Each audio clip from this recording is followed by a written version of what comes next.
بسم اللہ الرحمن الرحیم۔ پیر مخدوم جانے جہاں گشت دربار کے بعد یہ راستہ سیدھا جاتا ہے مسجد حاجت، جو محمد بن قاسم کی دور کی بنی ہوئی ہے۔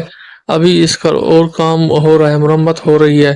یہ بہشتی دروازہ بس یہاں کے لوگوں نے ایسے لگا دیا، مگر اس کی حقیقت اور تاریخ کہیں نہیں ملتی۔ اس کے ساتھ ایک بہت سا بڑا روزہ ہے، یہ آپ دیکھ سکتے ہیں۔ یہاں پہ صرف اور صرف جو عورتیں ہیں وہ جاتے ہیں، یہاں پہ غیر مردوں کا جانا یا یہاں کے سید بھی اندر نہیں جاتے، کیونکہ یہ سیدزادیوں کا روزہ ہے۔ اسی لیے مخدوم جہاں گشت کی زوجہ محترمہ اور حضرت فضل الدین لاڈلہ کی والدہ گرامی کی مزار ہے اندر۔ یہ اب دیکھ، یہاں پہ صرف اور صرف خواتین جاتی ہیں۔ ہم آپ کو حضرت دربار سید فضل الدین لاڈلہ کی جو تاریخ ہے وہ سید زہیب عباس بخاری صاحب کی زبانی سناتے ہیں، جو آپ ملاحظہ فرمائیں۔ حضرت سید فضل الدین لاڈلہ بخاری سید ہیں، حضرت مخدوم جانے جہاں گشت کے پوتے ہیں۔ آپ حضرت ناصر الدین محمود سے جانشین کے فرزند ارجمند تھے۔ آپ نے بچپن ہی میں حفظ قرآن مکمل کر لیا، اس لیے آپ نے بچپن زیادہ تر حضرت صدر الدین راجن قتال کی صحبت میں گزارا۔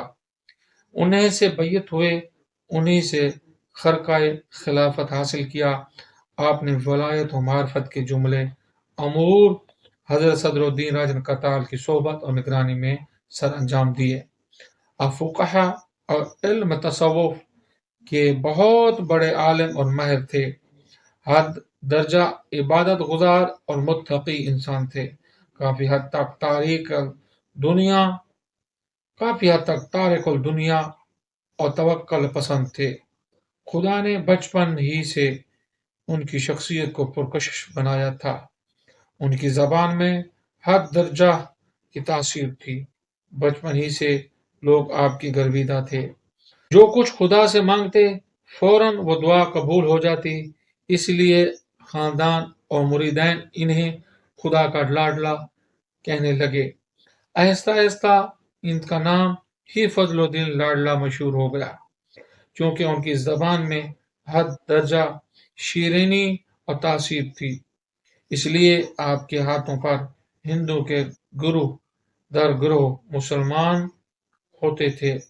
آج اچ اور اس کے مضافات میں جو مختلف قومیں مسلمان نظر آتی ہیں، ان میں اکثریت آپ اور شریف کے بخاری بزرگوں کے ہاتھوں پر اسلام قبول کیا ہے، جن میں حضرت فضل الدین لاڈلہ کا متبرک اور معتبر نام بھی شامل ہے۔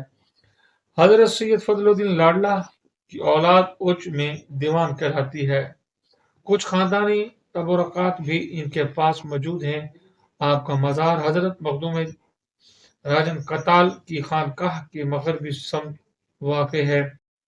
تاریخ آپ نے ملاحظہ فرمائی سید زہیب عباس بخاری صاحب کی زبانی۔ یہاں پہ ان کے خاندان کا مکمل شجرہ لکھا ہوا ہے، آپ ملاحظہ فرما سکتے ہیں۔